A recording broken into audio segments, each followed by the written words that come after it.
A vulnerability in the context of cybersecurity refers to a weakness or flaw in a system, network, software, or hardware that can be exploited by attackers to gain unauthorized access or perform malicious activities. Vulnerabilities can arise from various sources, such as software bugs or coding errors, mistakes in the development process that create openings for exploitation, misconfigurations, incorrect settings or configurations that compromise security, outdated software,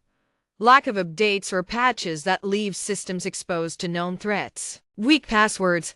easily guessable or common passwords that provide an easy entry point, human error, mistakes made by users or administrators that lead to security breaches. Exploiting these vulnerabilities can lead to data breaches, loss of sensitive information, financial loss, or disruption of services. Identifying and mitigating vulnerabilities is a critical part of maintaining robust cybersecurity.